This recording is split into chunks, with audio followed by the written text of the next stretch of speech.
mettre un brush, il faut d'abord le graphe, on verra qu'on peut en faire cohabiter plusieurs. Ici, pour l'instant, on va mettre STM, State Machine. Bon, c'est souvent mis en anglais. Je vais augmenter, l'épaisseur de mon stylet. Il semble un peu faible, voilà. On verra un petit peu. Ensuite, eh bien, on va tout simplement, nommer chacun de ces états. Donc vous allez le faire avec moi. Donc ici E0 et ici, puisqu'on ne peut pas avoir 2 fois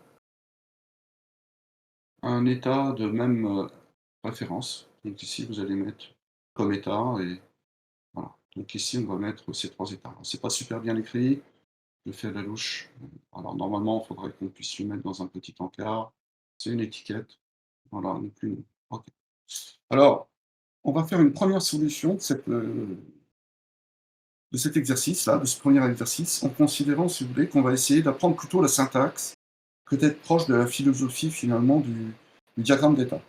L'idée, c'est d'illustrer tous ces trucs un peu compliqués, un peu nouveaux qu'on a évoqués hier avec, heu, dans la pratique, les machines de Méline, les machines d'humour. Donc c'est des choses qui sont pas forcément marrantes et qui méritent un peu plus d'attention. Donc ici, on va se retrouver, si on regarde bien, à, par exemple, considérer l'événement M, qui est donc, l'appui sur le bouton et le fait d'avoir une condition de garde, qui est donc ici A, c'est-à-dire que je me trouve être à gauche. Donc là, je vous demande, si vous voulez bien, de noter bien, des petites choses, comme bien sûr événements. Ce sont les On va pas pouvoir faire 36 000 exercices, on les appliquera en pratique, je dirais, vendredi prochain si tout va bien. Mais, donc suivez bien, prenez des annotations, tout ça. Donc ça, c'est une condition de garde. Voilà. Alors, qu'est-ce que c'est qu'une condition de garde? Je rappelle un peu un schéma, qui est très important peut-être dans votre tête à comprendre.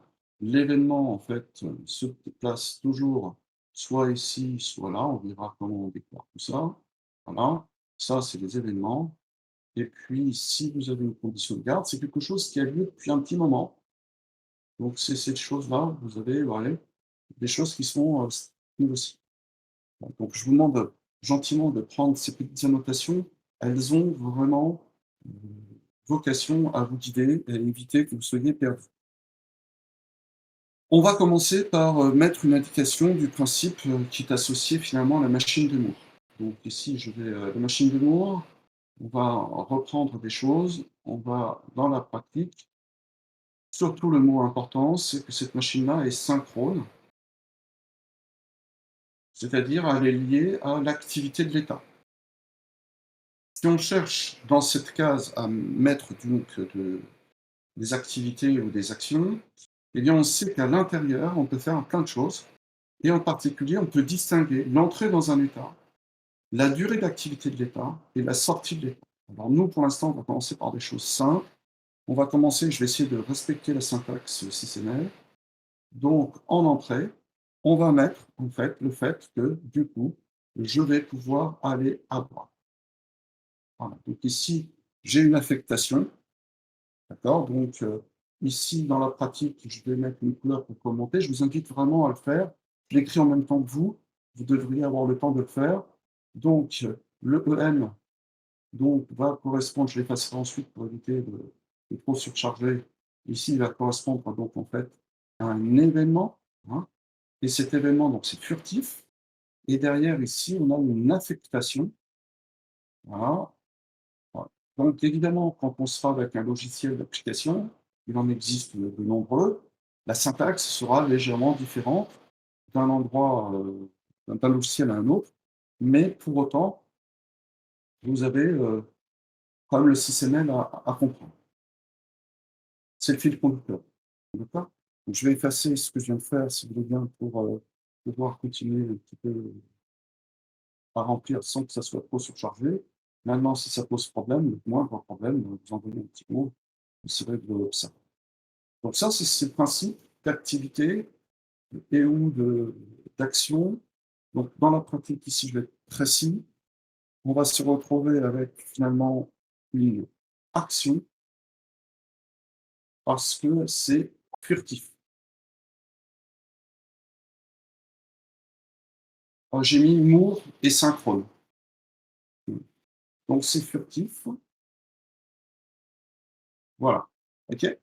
Alors que lorsque on verra, le do, par exemple, avec ça, ça sera continu. Comme, finalement en fait, ça doit ressembler très précisément à tout ce que vous avez déjà vu en informatique, hein. C'est issu d'un langage, d'un métalangage qui est l'UML et un langage qui transcende tous les langages applicatifs et donc à partir de là, si vous voulez, vous devriez, faire des liens, par exemple, avec Python, hein. Voilà. Donc ça sera natif. Donc ça, c'est une façon de voir les choses. Deuxième façon de voir les choses, je vais changer de couleur, toujours sur cet exemple-là, basique, je vais me mettre en machine de Meli, d'accord? Celle que je préfère, en fait, en vérité, parce qu'elle nous donne l'opportunité d'apparaître un peu n'importe quand. Donc résultat des courses, on va se dire quoi? Eh bien, je suis en train d'aller à droite. Si je vois apparaître l'événement B, c'est-à-dire le fait que je vienne m'appuyer sur finalement le capteur en fin de course, alors dans ce cas-là, je vais dire, d'une part, eh bien, D, je l'affecte à 0, j'arrête d'aller à droite, évidemment, je ne vais pas traverser le mur. Je peux séparer ça par des virgules ou des points-virgules, ça n'a pas vraiment d'importance, encore une fois, mais il faut le séparer tout de même. Et dire que du coup, je vais devoir aller à gauche. Voilà. Donc ça sera des pattes Arduino, on en a parlé ensemble hier, ça sera tout plein de choses. Et donc, ils en ont fait un groupe, je me souviens très bien, c'est vraiment, vraiment excellent. L'automatisation d'un système à bus au fond de la salle des 148.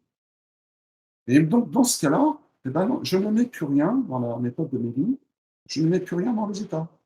Donc là, vous pouvez, vous voyez, en changeant de couleur, supprimer cette chose-là. Et dire, ben, si je continue dans cette logique de la machine de Méline, eh bien, au moment où je suis donc arrivé dans cet état, je n'ai pas encore évolué, c'est-à-dire que je n'ai pas pris de chemin qui me ramène à e 0, eh bien, je peux toujours dire, ben, si maintenant, j'observe l'arrivée furtive, si vous voulez, du capteur A, alors je vais mettre tout simplement le G à 0.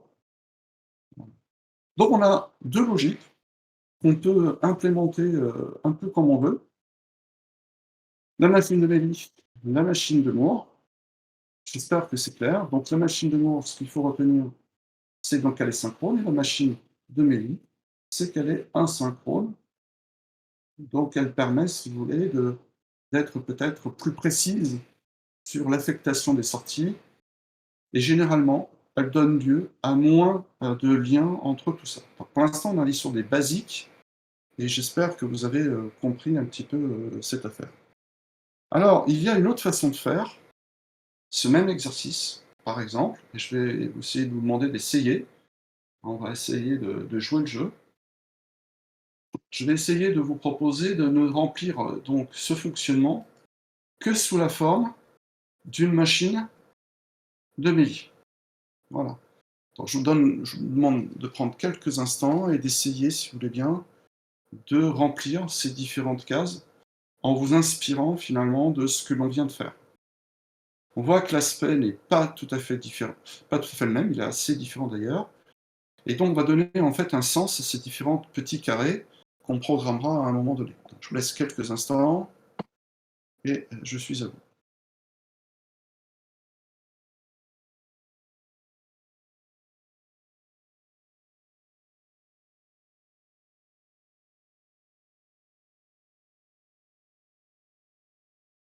Voilà, donc bah, écoutez, je vais y aller, puis vous me direz si vous êtes OK.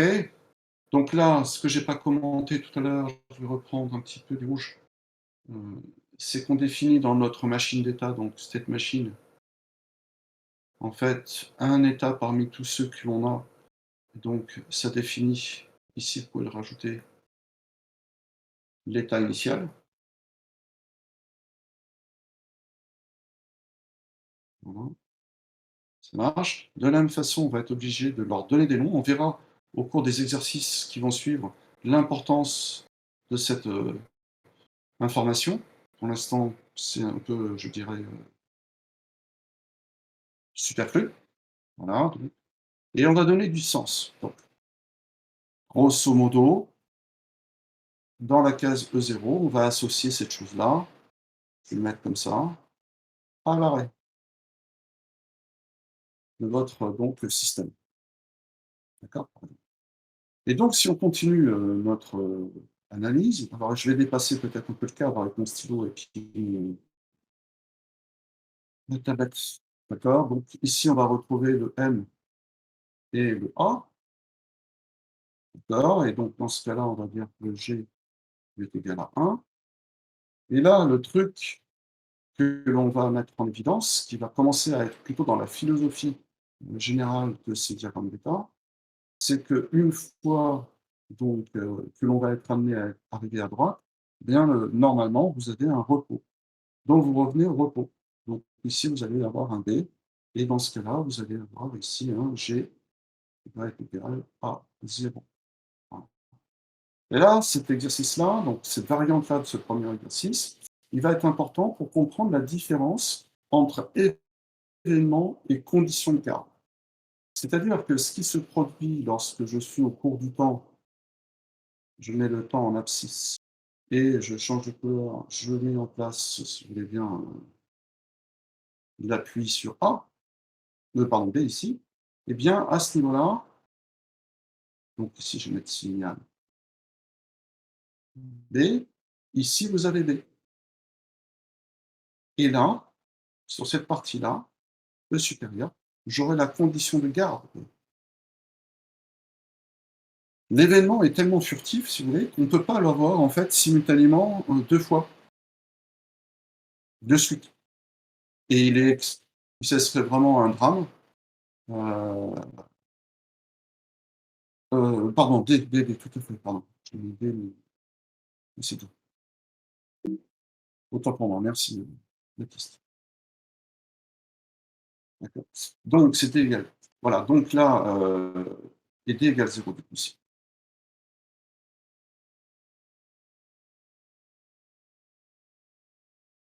Merci.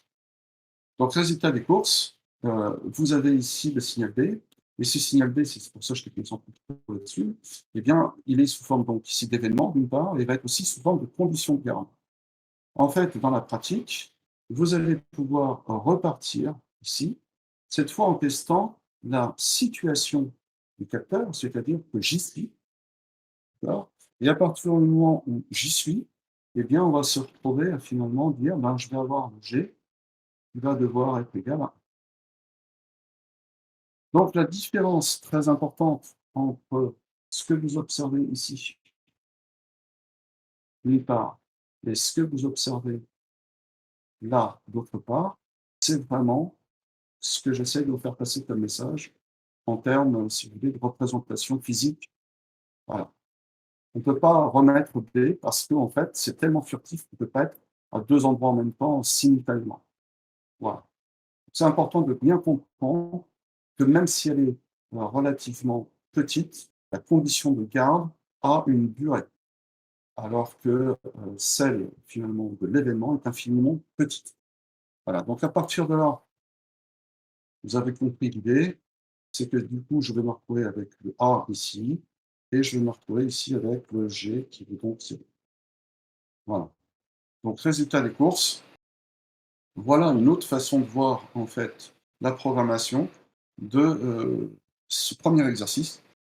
L'idée majeure ici, c'est donc finalement de définir dans ce deuxième sous-exemple, heu, la situation, et l'explication surtout de la notion d'état, hein, et donc cet arrêt en fait, je l'aurai, même de façon furtive, à la fin de l'arrivée finalement, à droite et avant de repartir donc à gauche.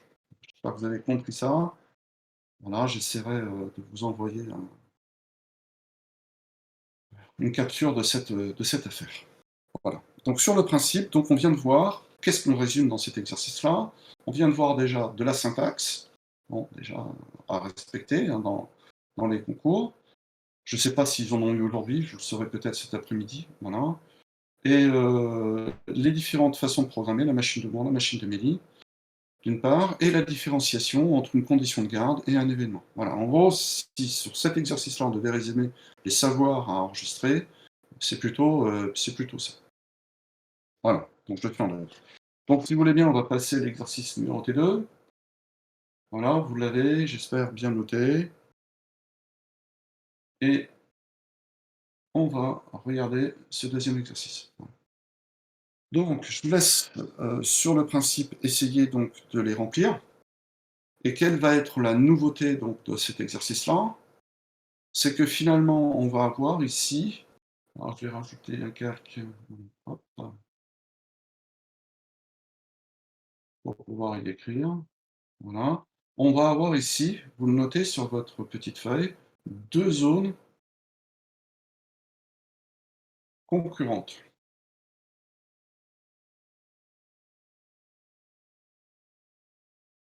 Voilà. Donc elles seront en fait, dans la pratique, associées en normalité à des, structures multitâches, c'est-à-dire que vous avez la possibilité de faire du traitement parallèle. Voilà, alors en vérité, des cartes comme, Arduino ne sont pas multitâches. Maintenant, on peut s'approcher finement d'un tel comportement grâce à la programmation. Voilà, donc physiquement, ce n'est pas du multitâche, traitement, on va dire, mais par contre, on peut s'en approcher. Voilà. Donc si on regarde un petit peu notre affaire, je ne vais pas détailler, hein, vous avez compris, on va se retrouver avec, finalement, vous le rajoutez, eh bien, 2 fois la même chose, voilà, avec ici, tout simplement, des fonctionnements qui vont être assez similaires. La petite subtilité, c'est que pour démarrer, j'imagine qu'ici, on va mettre par exemple E0, ici E1, essayer de prendre le temps de faire, E2. C'est ça, tout à fait Thomas, c'est-à-dire qu'en fait, suivant comment c'est programmé, hein, on pourrait en parler longuement. Suivant la façon dont c'est programmé, en fait, on va observer que on va découper le temps processeur et on va arbitrairement, si vous voulez, dire: «Ben, au bout de tant de temps, tu passes à une autre tâche» et tu boucles sur l'ensemble des tâches qui sont en fait, à réaliser. Donc très important ici, vous séparez bien sûr donc la désignation de chacun de ces états, hein, très important. Voilà. Si on regarde notre affaire, la seule chose qui va être un peu différente, c'est qu'on aura bien sûr l'événement, mais on aura une condition booléenne qui, évidemment, dans les sujets de concours, sera bien plus compliqué, mais il faut bien démarrer. Ici sera du style A et A2 pour le premier chariot. Donc ici, ça va correspondre, par exemple, au chariot 1, et ici, ça va correspondre au chariot 2. Voilà. Et donc, si on a M1 et M2, on peut écrire, si vous voulez, sous la forme d'une notation plutôt MELI, un D1, 2 points égale 1. On peut, par sécurité, surtout sur les cartes qui partent de l'eau, mettre ça pour être sûr de notre affaire. D'accord? Et vous auriez, l'équivalent, évidemment sur le second. Donc essayez de le faire parce que c'est pas si, simple que ça, qu'on peut le faire tout seul. Eh bien, on va se retrouver ici donc avec un D2, cette fois égal 1 et on pourrait rajouter un G2 égale 0. Évidemment, dans la pratique ici, on va retrouver exactement ce qu'on a fait, si vous voulez bien, dans le premier exemple. On va se retrouver donc ici avec, dans la mesure où on est, sur B1, et bien finalement, un B1 qui vaut donc ici 0, et voilà, on arrête d'avancer, c'est pas forcément facile à bien lire. Voilà, et puis voilà, vous remplissez, tous les autres de façon tout à fait similaire. Voilà. Si vous avez des difficultés, ben, vous les remplissez, vous me les envoyez par mail, je ne suis pas chez moi, à partir de ce soir, mais j'essaierai de jeter un coup d'œil et si j'ai le temps, je vous envoie des commentaires sur votre travail. Je vous donnerai de toute façon un DM pour le faire, pour le comprendre, mais j'attends jeudi prochain pour faire un développé sur des vrais problèmes plus compliqués que ça, bien sûr, pour faire des choses un peu subtiles. Voilà, donc ça, c'est le deuxième. Voilà, donc ça, c'est rien de particulier. Si je résume, l'intérêt de ce deuxième exercice, c'est ce trait pointillé que vous voyez là, qui finalement nous permet, si vous voulez, de définir en fait 2 zones qui vont s'exécuter logiquement et pour l'instant, indépendamment l'une de l'autre. Voilà.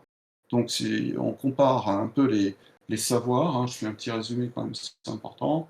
Si je reviens sur l'exercice 1, l'important c'était la syntaxe, de voir la différence entre Medi et Moore, et qu'est-ce que ça fait quand on veut calculer des temps ou quand on voit qu'il y a des aléas. OK? Et puis, le principe fondamental sur la programmation d'état consiste à dire, ben, des états, il y en a pas 36, mais par contre, on aura sans doute beaucoup de flèches. Voilà, donc ça, c'était l'exercice numéro T1 et sur l'exercice numéro T2, eh bien, cette fois, on se retrouve avec, dans la pratique, la mise en situation de comportement ou d'activité ou d'action, peu importe, qui se trouve être donc en parallèle. D'accord? Voilà, donc j'insiste lourdement, chacun de ces 2 petits exercices de base ont cette vocation de répondre. On va commencer par faire des choses un peu plus subtiles, légèrement plus subtiles, et là, je vais vous demander encore une fois de jouer le jeu. Je vais vous laisser quelques instants. Je vais, passer l'exercice 3, voilà, et essayer, si vous voulez bien, de le remplir. Alors je l'ai pré-formaté, histoire de vous faire un peu gagner du temps si vous aviez imprimé, d'accord? C'est pas voilà, et donc l'idée, elle est un peu différente. Alors ce genre de choses, on va le développer vraiment très fortement à partir de jeudi prochain.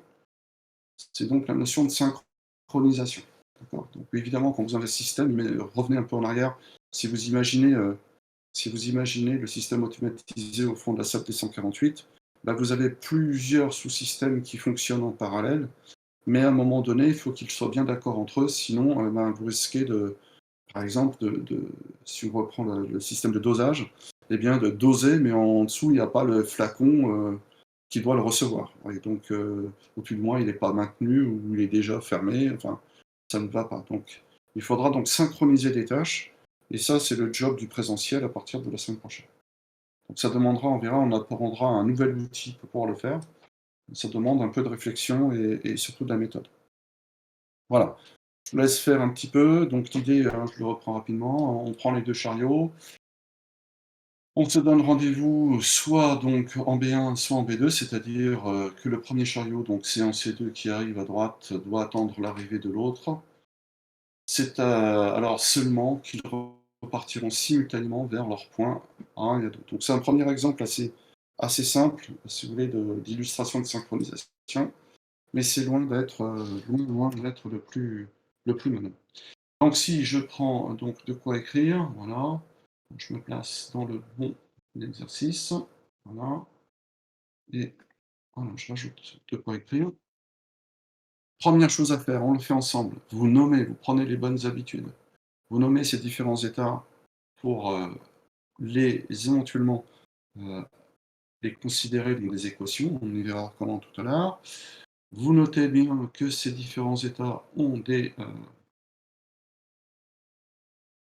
désignations distinctes. Voilà, donc ça c'est le premier job. Si on regarde, eh ben, finalement, pour l'instant, vous avez tout bêtement la même chose que ce qu'on a fait précédemment. Donc vous allez avoir un M, un A et un A2. Et je garde un peu la machine, si vous voulez, de Mélie.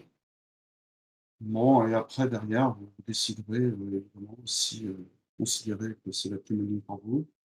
Voilà, et puis si on prend le premier chariot, bah, finalement, une fois qu'il se trouve être arrivé en B1, c'est-à-dire que l'événement B1 est arrivé, eh bien, tout simplement, on va affecter 0 à B1. Voilà. De façon similaire, on va se retrouver ici avec le M, le A1 et le A2. On va se retrouver avec un D2. Voilà, on va se retrouver finalement ici avec un D2, et cette fois un événement. Voilà, et on va se retrouver avec un D2. Désolé, j'écris pas forcément bien. Voilà, D2. D2 égale 0. Voilà, donc là, jusque-là, il n'y a aucune raison, il est revenu au repos, etc. Et donc, évidemment, il faut définir la situation qui nous amène à repartir. Donc, ce qui est clair, c'est que vous avez ici, voilà, une flèche. Dans ce cas-là, on aura une action, on va la supposer ici, une affectation qui va c'est suffisante en tout cas. Voilà, donc on va se prendre ici un G1 qui est égal à 1. On mettrait ici, évidemment un A1 et donc ici un G1 qui vaut 0.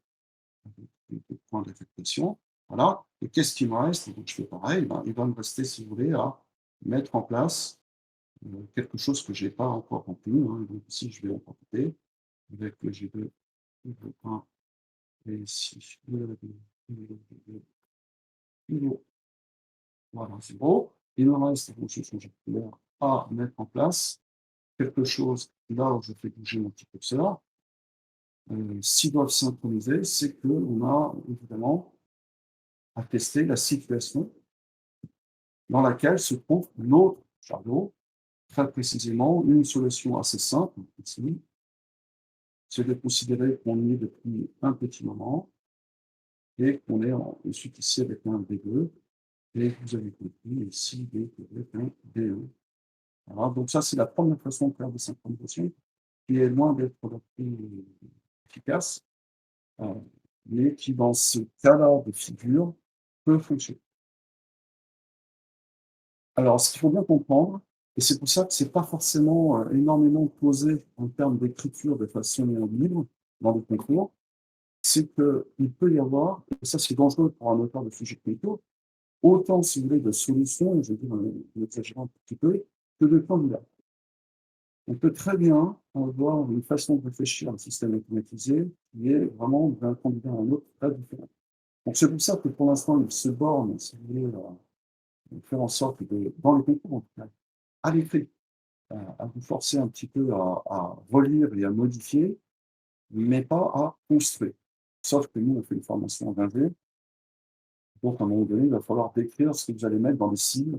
Ces cibles, c'est ce que j'ai fait, des cartes de Raspberry Pi et les plus compliquées, peu importe, peu importe. Voilà. Donc ça, voilà un premier exemple de synchronisation. Je laisse le temps ceux qui veulent de noter. Je m'assure que je l'enverrai dans la pratique sur les docs du live. D'accord. Maintenant, n'hésitez pas à me poser des questions. J'aurais du mal peut-être à tout vous répondre, mais je ferai tout ce que je peux. Voilà. Donc on va commencer les choses plus intéressantes. Enfin, voilà. Les choses sérieuses commencent à partir de l'exercice 4. Voilà. Donc les trois premiers. Donc qu'est-ce qu'on voit ici? On voit simplement qu'on peut tester ici des situations. C'est basique. C'est assez basique. On teste simplement l'activité, la situation d'un capteur. Donc je répète, très important hein, pour bien comprendre. Je le refais quand même une dernière fois par acquis de conscience. Si vous avez un signal, par exemple B1, eh bien si je dessine au cours du temps sa situation, ici pour l'instant j'ai B1, c'est associé à ça, vous voyez, et ici je vais changer de couleur, j'insiste lourdement, parce que quand vous ferez des choses là-dessus, voilà, et quand j'écris B1, c'est ça, voilà, et c'est très important de bien avoir à l'esprit. J'insiste, on ne pourra pas dire que je ne l'ai pas fait. Voilà, donc on va passer à l'exercice qui va commencer à nous intéresser. Voilà, deux chariots avec temporisation. Et là, on voit apparaître ce qui va faire la difficulté des diagrammes d'état. Et c'est vraiment le job de jeudi prochain et puis du Que on TP. avait des Alors, lignes vendredi d'équilibre. prochain, on fera sans doute un TP de base, hein, c'est-à-dire que on reprendra, si vous voulez bien, ces 5 exercices-là. Ces 5 exercices-là. Et pour les plus forts, pour les plus motivés, eh bien, on les mettra dans une carte Arduino et on s'en servira pour faire tourner des objets ou allumer des lampes. D'accord? Donc ça sera intéressant, très intéressant. Mais on voit apparaître à travers ce quatrième exercice, j'en fais pas 36, mais je vous invite à essayer de les reprendre sans regarder les solutions, si vous voulez bien, pour bien vous entraîner. On observe finalement une bizarrerie. C'est que finalement, on peut considérer, je vais reprendre toujours dans cet exercice-là, de quoi écrire. Vous pouvez rajouter ici, histoire que ça permette de vous retrouver, que ça va correspondre à CH1. Vous pouvez mettre ici que cette ligne-là va correspondre à CH2. Et pour l'instant, on se demande pourquoi le prof, il a rajouté une troisième ligne. Alors on peut faire ça en colonne, hein. Je le mets de façon horizontale, tout simplement, de façon pratique. puisque j'ai un écran plutôt, étalé horizontalement, ça me permet de tout faire tenir. Ouais. Donc, on va essayer de décortiquer un petit peu, le besoin d'avoir une troisième zone. Et sur l'exercice 5, évidemment, ça sera le jackpot, puisque là, on va exploiter encore plus précisément sur un jeu. Alors, quelle est l'idée?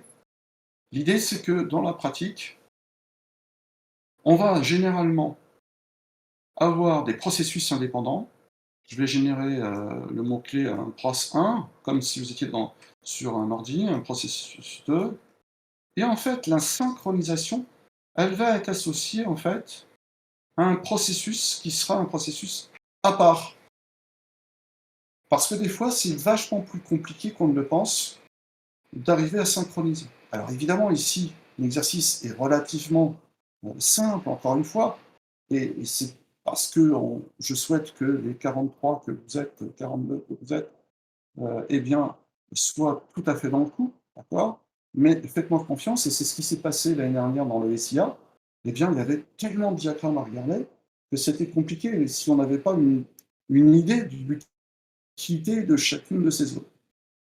Donc, l'objet, j'anticipe un tout petit peu si vous voulez bien, l'objet, si vous voulez, de ce que l'on va faire la semaine prochaine ensemble, ça va être finalement de faire quoi? Eh bien, de décrire le fonctionnement de chacun des sous, de découper les processus, c'est-à-dire c'est quoi un processus dans un système, et puis ensuite, une fois qu'on l'a découpé, sans se tromper, eh bien, de définir comment, avec une sorte de chef d'orchestre, qui serait finalement un, allez, on peut rajouter plusieurs, mais au moins un chef d'orchestre, on va pouvoir organiser, donner le tempo, on va dire, du fonctionnement de chacune de ces tâches, de chacun de ces processus. Voilà. Donc on voit qu'on est dans une logique de programmation multitâche, et je trouve que c'est quand même intéressant de le voir à travers déjà de l'automatique, avant de le voir de façon pure et dure en informatique. Bien. Si on regarde un peu l'énoncé, je vous demande, voilà, j'ai pris mon temps pour bien vous laisser peut-être de quoi lire. Donc, on est en termes de fonctionnement, un opérateur appuie sur M. Si les deux sont en un et en A2, alors ceux-ci partent simultanément vers la droite. Donc, allez-y, on donne des numéros. Donc ici, on va commencer par mettre au 0. On va le faire de façon progressive. Voilà, donc si mon stylo n'écrit pas bien, vous le... Voilà, donc ici, on va mettre E1, ici, on va mettre E2. Voilà, ici, on va mettre E10. Ici, donc E11, E12. Voilà. Et puis on va anticiper, on va dire, on verra comment je vais m'en servir. Celui, je vais mettre E20, E21 et E22. Voilà, d'accord? On a déjà fait ça, c'est très bien. Donc finalement, le début, c'est quelque chose que on a déjà fait de façon assez banale. Hop, vous prenez le temps de l'écrire. Donc ici, alors je le fais de façon un peu manuscrite et pas forcément des plus jolies, mais vous allez évidemment avoir compris que on va se retrouver avec très précisément la même chose que ce que l'on avait précédemment. Donc ça veut dire je démarre.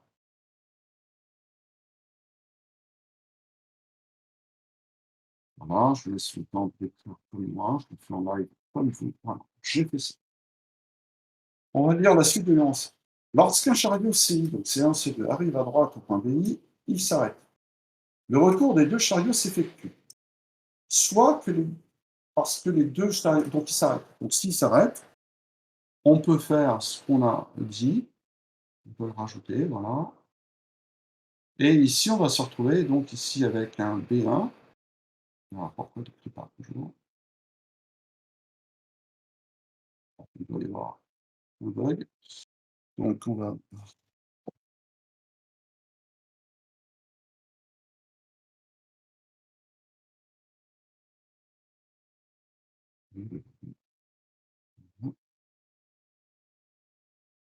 donc B1. Et ici, on va avoir un B1 qui est au 0. Et ici, on a bien sûr un B2 et un B2 qui va au 0. Voilà. Donc ça, on a fait ça. Et donc, on repart à quelles conditions? Voilà. Donc là, il faut bien comprendre à quoi ça va nous servir. Et là, on va commencer à deviner cette histoire de synchro. Alors bien sûr, ici, ça va être relativement intuitif. La semaine prochaine, on va y mettre des méthodes. D'accord? Donc l'idée ici, sur des exemples simples, c'est de ne pas sortir du canon de 75. Donc les deux chariots, donc, soit dès que les deux chariots ont atteint B1 et B2, soit dès que C1 a atteint B1, depuis 10 secondes. Dans ce cas, C2 repart vers la gauche sans avoir atteint B2. Dans tous les cas, les chariots repartent simultanément vers la gauche. Proposer un diagramme bêta qui modélise cette chose-là. En fait, ce qui se produit, il va falloir anticiper. C'est que par exemple, il va falloir bien, enfin, ne pas oublier, on va dire plus simplement, ne pas oublier que finalement, le chariot numéroté 1, qui semble être le chariot maître, a effectivement atteint de façon pratique l'extrémité droite. Et c'est là qu'on va jouer un petit peu avec euh, cette troisième zone, c'est-à-dire que ici, dès qu'on va voir le B1, alors je me comprends, hein, dans un même diagramme, vous ne pouvez pas avoir deux fois B1, par contre, dans deux diagrammes concurrentiels, vous pouvez très bien avoir B1 répété. Eh bien, en fait, ici,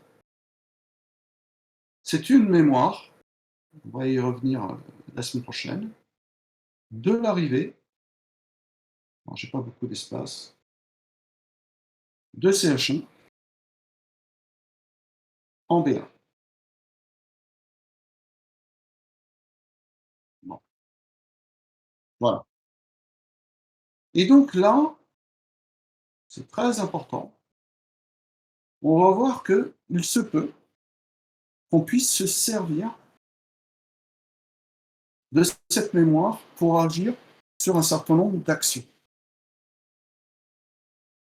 Donc, dès que le chariot 1 est arrivé finalement à l'extrémité droite, non seulement il a arrêté d'avancer à droite, d'aller à droite, mais également on a dit voilà, je sais que lui il est arrivé.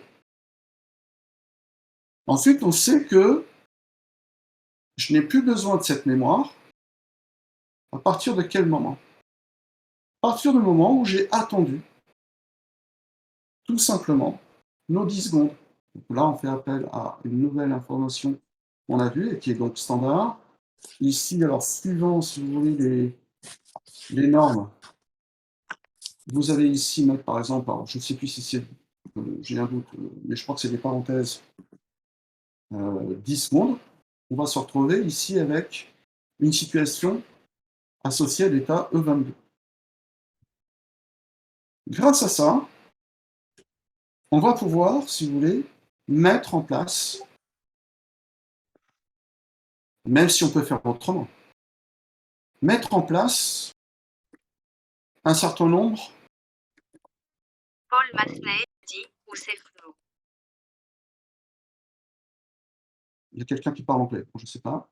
Donc, mettre en place, si vous voulez bien, les actions de passage, par exemple, de E0 à E2. On sait que le chariot 1 va démarrer. Donc, de façon pratico-pratique, on va se retrouver avec ici le G1 qui vaut donc 1. Mais la condition qui va m'intéresser, c'est celle que je vais écrire ici. Alors, si vous permettez, je vais faire un zoom et l'écrire. Parmi les choses importantes qu'on a vues hier, mais comme tout, vous les avez vues pour la toute première fois, eh bien, on va faire appel à un petit détail important. Ici, vous allez avoir, donc, si on relie nos C, soit le fait d'avoir B2, car le chariot 2 était beaucoup plus rapide que le chariot 1, et dans ce cas-là, c'est une condition de garde, il était là depuis un petit moment, ou bien, et le OU va se transformer ici en un plus, je suis, et c'est là que c'est quelque chose que l'on va développer, si vous voulez bien, ensemble, plus précisément la semaine prochaine, je suis. Voilà. Des fois, il veut écrire, des fois, il veut pas. Je n'ai aucune idée du pourquoi, du comment. Voilà, ici, E22. Voilà. Peut-être la pile qui commence à être fatiguée. Donc, si je refais un zoom global de cette affaire, on voit finalement que E22 nous sert à me mesurer, à mémoriser le fait que j'ai attendu, en fait. Bien sûr, ici, c'est un peu lourd, que j'ai donc attendu au moins 10 secondes après qu'il soit arrivé en B1. Donc, j'ai traité cette information indépendamment, si vous voulez, de l'activation de ces actionnaires. Dans la troisième ligne, celle du bas, vous ne voyez en aucune façon, pour l'instant, apparaître des G1 ou des G2, des D1, des D2. C'est uniquement une notion de traitement. Voilà. Donc on peut le mettre ici de façon pratico-pratique. On va se retrouver ici avec du traitement. Voilà. OK. Voilà. Et donc si on a compris notre affaire, bah, si je reviens au premier, je reviens avec ma couleur de base, une fois qu'il est parti à gauche, bah, cette flèche-là est évidente. Dès qu'on va avoir atteint donc ici A1, on va se retrouver avec un G1 qui vaut 0. Voilà. Ça, c'est très important. Et donc, se pose la question de ce que je vais mettre ici.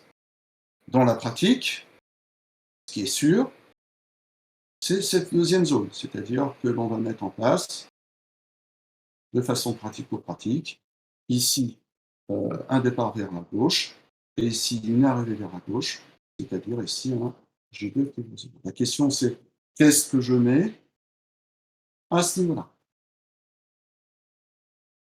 Voilà. Évidemment, c'est une condition de garde. Qu'est-ce qu'on peut imaginer? Je laisse peut-être certains me proposer quelque chose.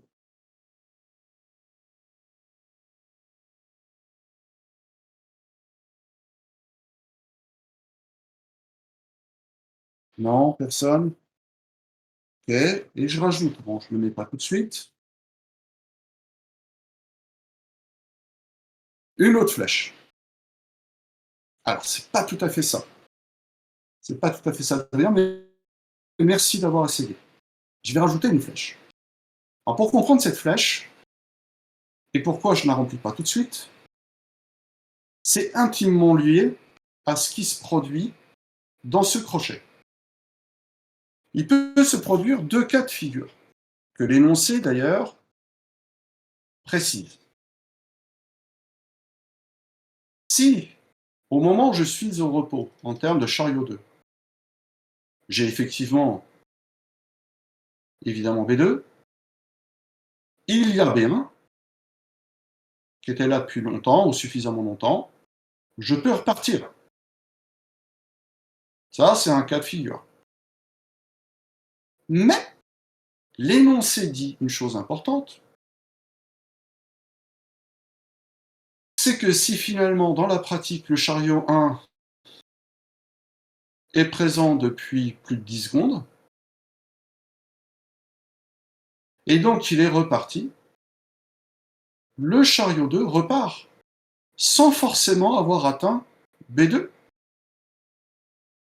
Et c'est là, Adrien, effectivement, qu'on va se servir de l'information comme quoi le chariot 1 s'était positionné en B et qu'il venait d'avoir attendu au moins 10 secondes à ce niveau-là, effectivement, on va se retrouver ici avec ce fameux E22 que je reprends, voilà, comme condition de garde. Okay. Et dans ce cas-là, toujours avec la machine de Mélie, on va se retrouver à arrêter d'aller à droite et tout simplement de partir du côté gauche. Voilà. Donc on voit que ça se complique un tout petit peu. C'est qu'on commence à avoir des fonctionnements qui demandent pas mal d'analyse et peut-être une visualisation physique du phénomène. Reste une chose en suspens. Pour l'instant, le 4, c'est la répétition du 5. Vous allez essayer de faire des choses. Donc on voit que c'est un peu plus compliqué qu'on ne le pense. Donc finalement, si je n'ai pas pu atteindre B2 avec le chariot 2, ce n'est pas grave. Il faut simplement que je sache qu'effectivement, cette mémoire, elle est active. Et donc la question, c'est quand est-ce que cette mémoire ne m'est plus utile? Voilà. Il reste un chemin encore à parcourir. Et donc, et donc, qu'est-ce que vous pourriez me proposer?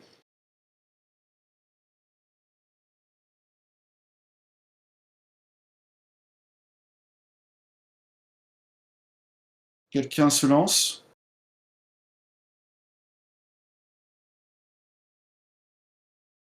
Personne? Il n'y a aucune raison, hein, si vous avez,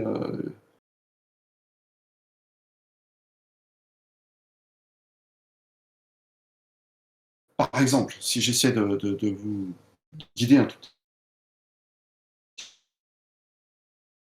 petit peu, dire que à ce moment-là, le chariot 1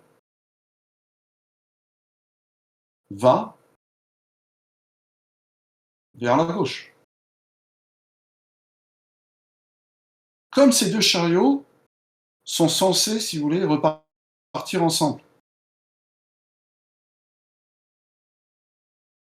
Il suffit de tester ce ensemble. Le fonctionnement le donne. Donc la condition de garde que vous allez être amené à envisager, bah, c'est tout simplement d'être dans l'état E2. Voilà. Et ça marche assez bien. Est-ce que cette solution est unique? Je répète, la réponse est non. Est-ce qu'on peut faire des choses plus subtiles? La réponse est bien sûr oui, avec plein de particularités que nous offre la programmation CCNL. Pour l'instant, si vous voulez bien, c'est trop tôt. Nous essaierons de le voir en vrai, hein, et pour ça, c'est bien qu'on soit en présentiel à partir de la semaine prochaine. Vous le comprendrez vraiment bien en illustrant en TP ce que l'on aura fait peut-être la veille, jeudi prochain et vendredi prochain. Voilà pour cet exercice 4. Bien. On va passer maintenant à l'exercice 5. Et comme je ne peux pas vous voir, je vous fais confiance et je vous demande d'essayer. Voilà. Je vais zoomer sur la totalité du sujet. J'espère que vous voyez relativement bien. Et sinon, ben, vous avez un tirage qui vous est à disposition. Je prends l'exercice aussi pour moi, histoire de ne pas faire de bêtises en lisant bien les choses. Alors, la particularité de cet exercice-là, et ce que je fais comme test à chaque fois dans le TP depuis maintenant quelques années, eh bien, c'est je laisse les personnes faire cette étude en pratique sans leur dire de rajouter cette troisième ligne. Cette solution, pour l'instant, n'est pas optimale, celle que je vais vous proposer, d'accord? Elle n'est pas optimale.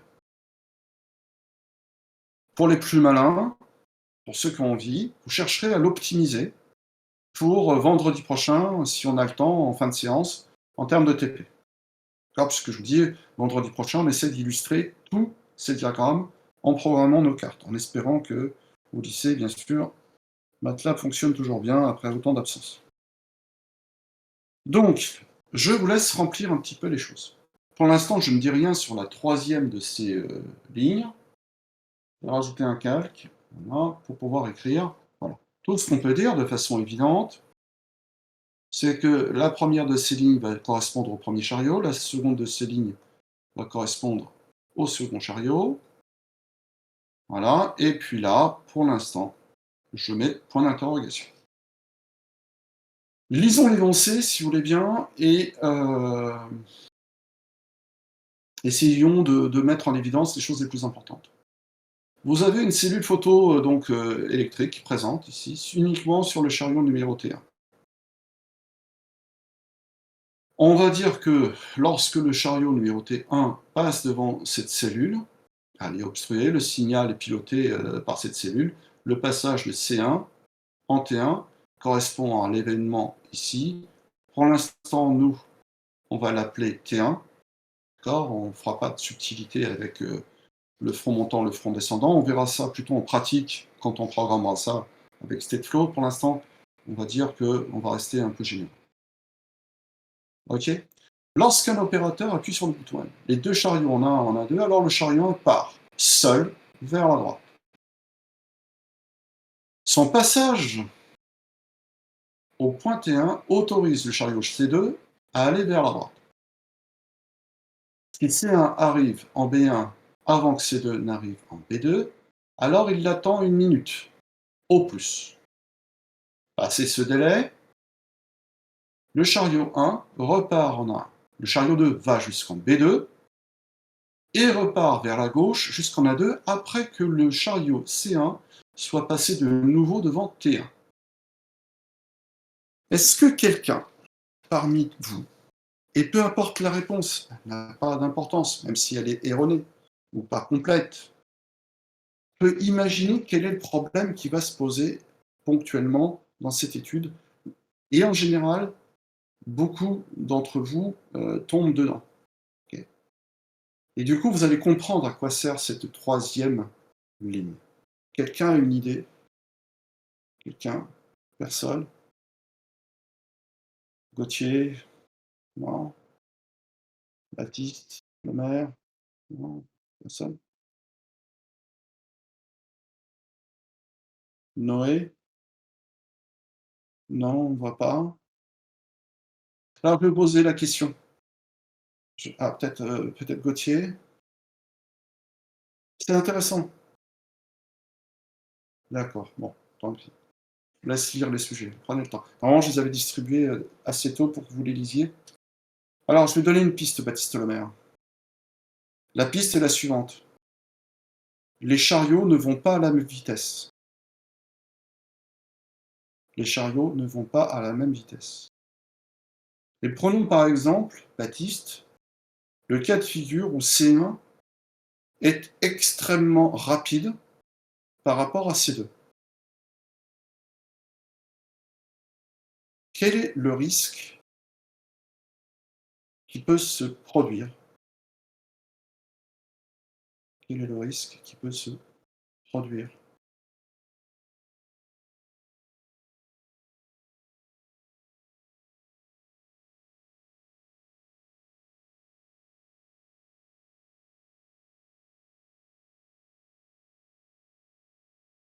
J'attends ce que dit Baptiste.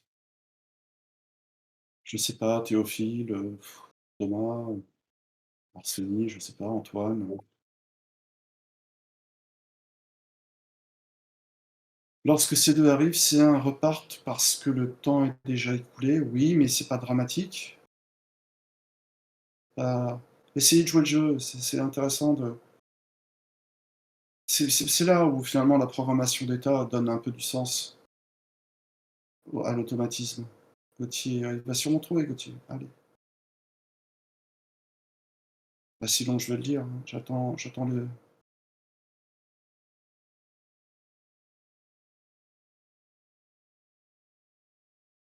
Louis, ah c'est bien Louis, allez. Lucas, non, je sais pas moi, tous les Baptistes, tout le monde là, au moins quelqu'un.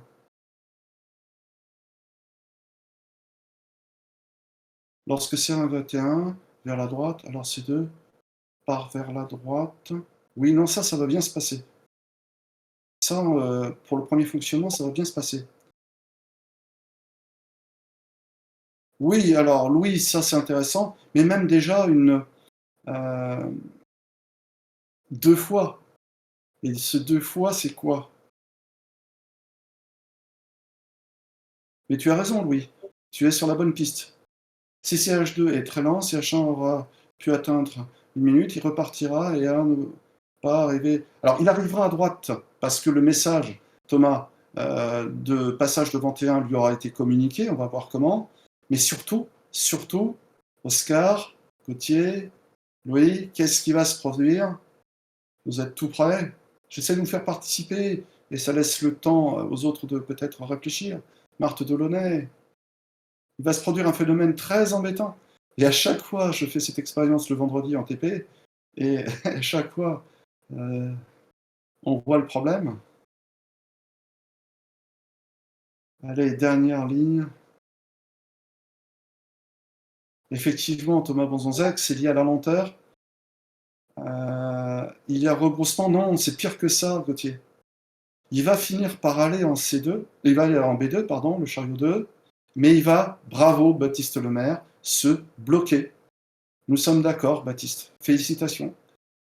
Si le chariot numéro T1 revient vers son point de départ en repassant devant la cellule T1, mais que le chariot 2 n'est pas encore arrivé en B2, donc c'est le lièvre et la tortue, si vous voulez, alors le chariot 2 pourra attendre très bien sûr, mais c'est un travail d'équipe et vous êtes une super équipe.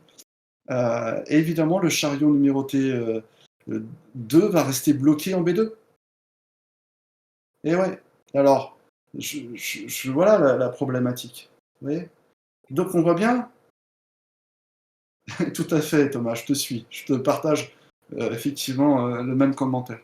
Donc, on voit bien que c'est subtil les automatismes, c'est subtil et on ne pense pas vraiment que quand on fait ces petits carrés, tout ça, eh bien, ça puisse avoir autant de subtilité. Mais franchement, et puis c'est une façon de programmer.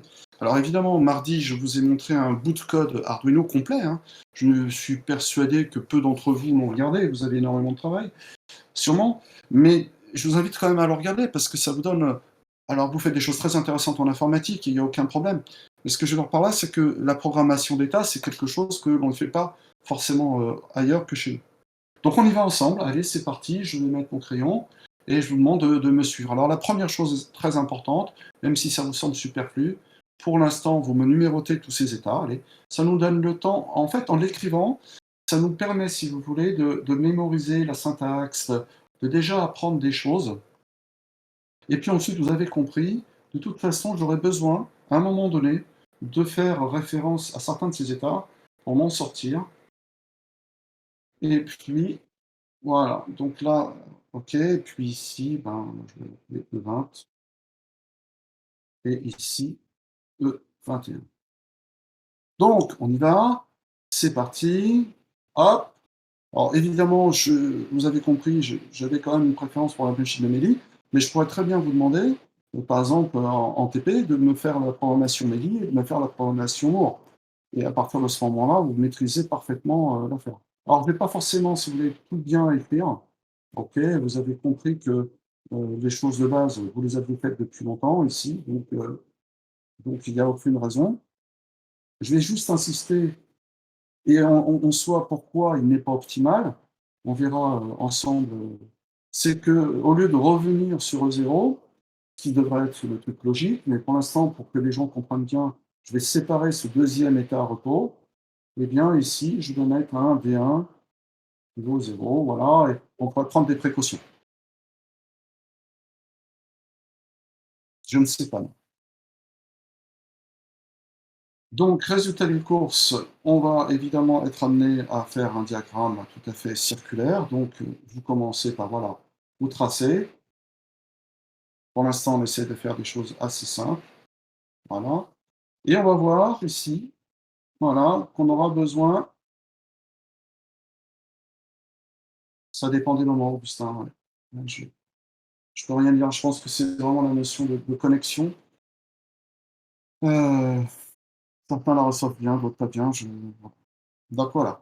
Donc j'ai mis des flèches, vous avez compris. Il va falloir évidemment imaginer ces retours. Alors, ce que vous avez ici, j'ai oublié de tracer une petite flèche. Voilà, ben, ce retour, euh, ce qui m'agace, c'est pourquoi des fois l'écrit, je ne sais pas. C'est tout simplement ici, ben, vous avez le fameux after, une minute. Et on verra comment on le fait en pratique. Ou B2, s'il était déjà, à contrario, ce chariot 2, très rapide. Malgré le fait qu'il soit parti en retard, eh bien, on peut imaginer qu'effectivement, en étant très rapide, il soit déjà arrivé en B2. Voilà. Et donc là, j'arrive ici, et évidemment là, c'est une évidence, vous allez avoir à ce niveau-là Un G1 qui est aussi. Voilà. Donc là, c'est pas vraiment, difficile. Sur le chariot 2, ben, pour le premier départ, c'est pas non plus, c'est pas un problème, parce qu'il est en attente de cette information. Il ne peut pas lui échapper cette information. Donc là, si on a T1, et c'est là que je veux dire les choses, je suis en mouvement pour le chariot 1. Quand est-ce que je suis en mouvement dans le chariot 1? C'est vraiment la notion de flag, de drapeau en programmation. Eh bien, c'est que je suis finalement dans E1. Voilà. Si je suis dans E1 et que j'ai T1, alors à ce moment-là, j'autorise le chariot 2 à repartir, non, pardon, partir, tout simplement pour repartir, à partir vers la droite. Lui, maintenant qu'il est parti, eh ben, il va jusqu'au bout. C'est-à-dire qu'à partir du moment où il voit apparaître le bouton B2, eh bien, on va dire qu'il va arrêter d'avancer vers la droite, et on va lui mettre 0. C'est le problème, c'est le retour. Et c'est là que ça devient intéressant.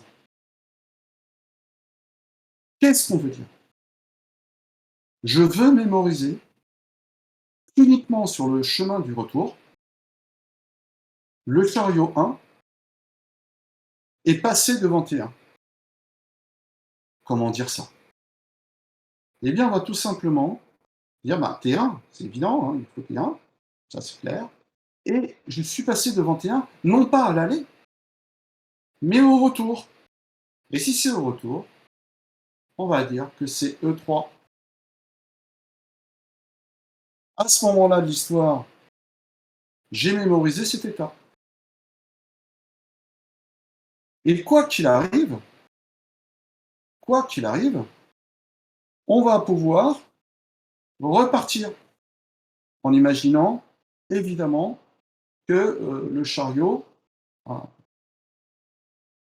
2 soit effectivement arrivé à sa destination à droite.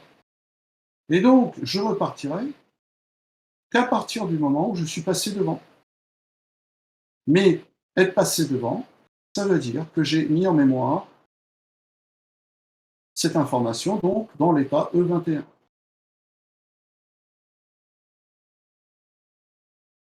Je vais y revenir, non. Je termine. Donc, avant E3, on,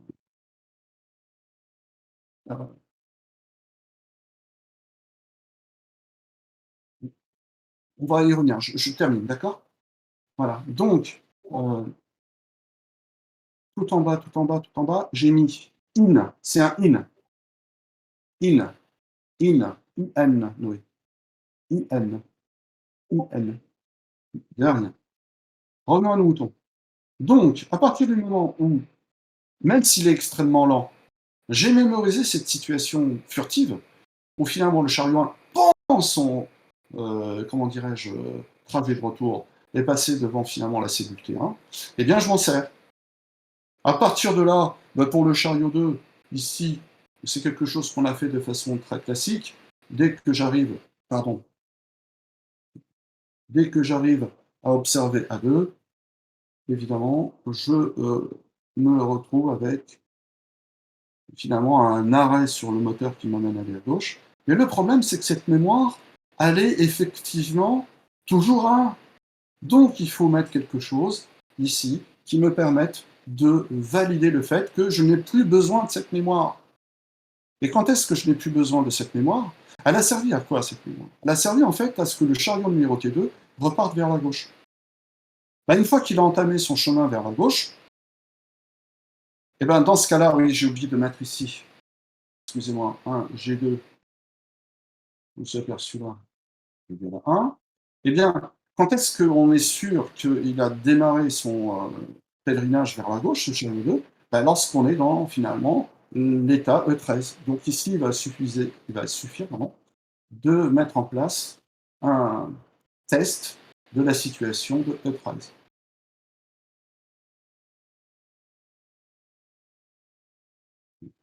Voilà. Donc là, je vais effacer les choses un peu superflues. Alors évidemment, tout ça, c'est, on est passé d'un exemple élémentaire, évidemment, vous êtes en classe prépa et je peux vous assurer que le SIA, par exemple, de l'année dernière, waouh, il était quand même très, très, très bien. Heu, voilà. Mais si vous n'avez pas ces billes minimales que l'on vient de décrire aujourd'hui, eh bien, dans la pratique, ça posera peut-être des soucis. Moi, je vous invite, il est 11h37, j'ai dit à 11h45 absolument que j'ai une terminée, donc je peux répondre à quelques questions derrière. Heu, je vous invite à essayer de refaire ces quelques exercices. Ça va sans regarder, si vous voulez, les réponses, et d'essayer peut-être de trouver des choses plus malines encore que ce que je vous propose. Je suis persuadé que vous êtes assez nombreuses et nombreux à pouvoir trouver des choses bien plus subtiles que celles que j'ai évoquées. L'idée forte de cette séance, c'était de démystifier la syntaxe, d'accord?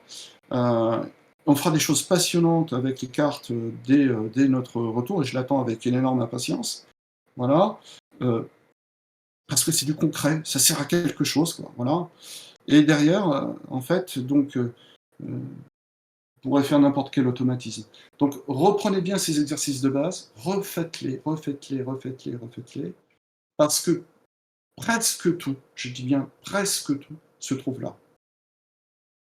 La semaine prochaine, en un mot, je répète, quel sera l'objectif? On prendra des processus bien plus compliqués, nettement plus compliqués, avec non pas, un aller et un retour de 2 chariots, mais, énormément d'actions pour chacune, des zones d'études ou des processus. Et là, la synchronisation, ça sera une autre paire de manches. D'accord?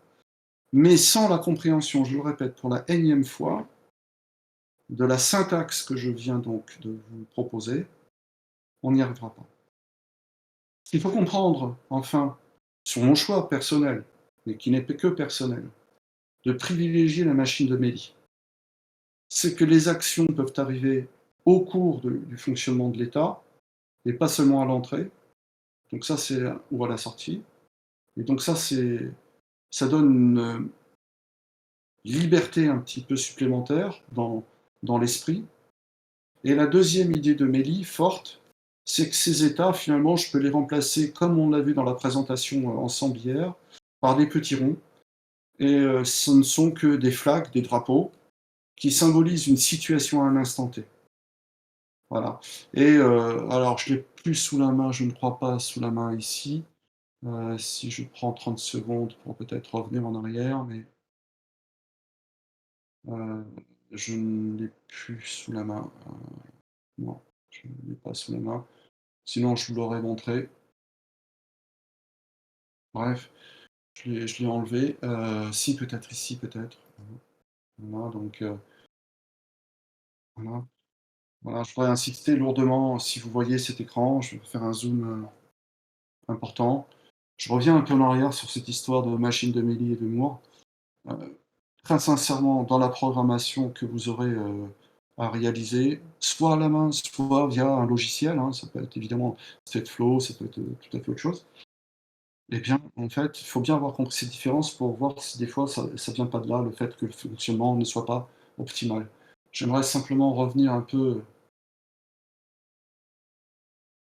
sur, alors c'est pas ce que je voulais voir, voilà. Voilà, je voudrais revenir là-dessus 30 secondes et dans la machine, de Méli, voilà, comme dans la machine de mots au départ, hein, je fais pareil un petit peu. Vous voyez ces états que j'ai appelés, E0, E1, E2, ben c'est arrêt, aller droite, aller gauche. Il y a une structure qui s'appelle enum, mais encore une fois en Python, on pourrait très bien la faire. Je reviens dessus parce que ça permet peut-être de mieux digérer ce qu'on a vu hier qui est trop vite. Heu, eh bien, imaginez que vous fassiez un système automatisé, que vous ayez envie de le programmer à la main, parce que vous ne disposez pas de MATLAB ou parce que ça vous semble évident et que vous ne voulez pas perdre de temps, eh bien, en faisant ce type d'implémentation, c'est totalement à votre portée. C'est-à-dire que du coup, quand on regarde le nerf de la guerre, le nerf de la guerre, il est là en fait, et qu'en fonction de la variable état, qui prend différents cas, hein, qui sont ici arrêt, aller droite et aller gauche, eh bien, vous voyez que dans la machine de Méli, si l'état est actif, Et seulement à partir du moment où, alors que l'état est actif, par exemple j'ai DCY qui est donc activé, je le ferai monter, on verra physiquement comment on le fait. Alors d'abord, je fais évoluer mon graphe. Alors pour l'instant, je pourrais avoir plusieurs énums différents, hein, pour les différents systèmes, je peux faire un truc très compliqué. Ensuite, quand vous voyez AV et REC, ce sont vraiment donc les actions, grosso modo le D et le G, si vous voulez, de ce qu'on a vu tout à l'heure. Et on voit bien que du coup, je me mets à avancer, alors que dans la machine de Moore, si je regarde un petit peu et je reviens en arrière, vous voyez que lorsque je suis en arrêt, alors je suis véritablement en arrêt, c'est-à-dire que je ne donne aucun ordre pour aller à droite et aucun ordre pour aller à gauche. Donc on voit bien que la présence et l'apparition de DCY, cette fois dans la machine de Moore, elle ne fait que faire passer en fait d'un état à un autre, en fait un peu le témoin, c'est-à-dire l'élément actif. Voilà. Et donc on démarre dans une machine de Moore par donner les sorties, alors que dans une et ensuite évidemment on fait évoluer le diagramme, alors que dans une machine de Meili, eh bien, si on arrive dans un état, on est en attente éventuellement d'un événement, et cet événement fait à la fois office d'évolution du graphe, mais également d'affectation des sorties. Voilà. Et donc, c'est du concret, c'est pas seulement quelque chose qui est sur un tableau ou une feuille, c'est quelque chose balancé dans une carte Arduino, et si sur les pattes associées ici, donc dans la pratique 8 et 9 pour les sorties, et puis 5, 6 et 7 pour les entrées, eh bien, vous avez sur la 8 et la 9 des actions. 7, 8 et 7, 9 agissent sur un pont en H, et vous faites ce 8 et 9 agissent sur un pont en H, et ce pont en H vous permet de stopper en donnant 0, 0, permet d'aller à gauche ou d'aller à droite, de faire tourner dans un sens ou dans l'autre. Vous rajoutez à ça un peu d'asservissement numérique. Voilà. Donc, dans l'idéal, j'aimerais que, étant donné ce qui s'est passé dans cette fin d'année, on, on puisse, si vous voulez, illustrer tout ça en automatisme très, très vite. Donc, on essaie de faire ça en pratique dès la semaine prochaine. Voilà, donc je vous demande vraiment de le réviser. Et bon, les projets de fin de première année, c'est un peu grillé, mais sauf que je suis un peu têtu quand même dans mon histoire. Et ce que je veux absolument faire, c'est vous faire tous un asservissement numérique, au moins avant qu'on se quitte, et que vous aurez donc en mémoire l'année prochaine. Et dans la pratique, de mélanger pour les meilleurs, pour les plus motivés, pour les, voilà, ceux qui ont vraiment envie de faire de la SI, et bien de mélanger l'automatique et l'asservissement en mettant en place un programme qui gère les deux. Voilà. Donc, voilà, ça c'est l'objectif idéal, clairement, ce que j'aimerais pour vous. Voilà. Donc je vais vous envoyer des DM. Je ne suis pas trop joignable d'ici lundi, dimanche plutôt, mais bon, vous pouvez toujours m'envoyer des choses. J'espère avoir été le plus clair possible, vraiment, et vous donner envie de faire un peu d'automatique. C'est de la programmation, c'est de l'informatique. C'est pas seulement des carrés et des ronds sur un tableau. Alors quand est-ce que je vais l'envoyer le DM? Ben écoute, j'essaie de l'envoyer euh, soit ce soir, soit demain. D'accord? Ok? Quand je serai arrivé à destination. On fait comme ça, hein. Voilà. Je vous remercie de votre patience. J'espère que ça vous a intéressé un tout petit mot. Alors, pour quand? Écoute, très sincèrement, Gauthier, je dirais, vous avez un long week-end. Essayez de le faire pour au moins vendredi de la rentrée prochaine. D'accord? Comme ça, vous serez. Peut-être qu'on en parlera jeudi. Vous serez prêt pour faire le TP, si vous voulez, avec de l'entraînement. D'accord? Ça me ferait plaisir. Voilà. Mais en fait, tout ça, c'est pour vous, hein. Plus vous serez fort, plus on sera plus fort que les autres, et mieux on se portera de toute façon. Voilà, je vous engage à vraiment bosser. Je vous souhaite un très très bon appétit, une bonne continuation, et reposez-vous quand même un peu, hein. Ça marche? Et attention au Covid. Ah, ciao, bonsoir. Merci, Julien.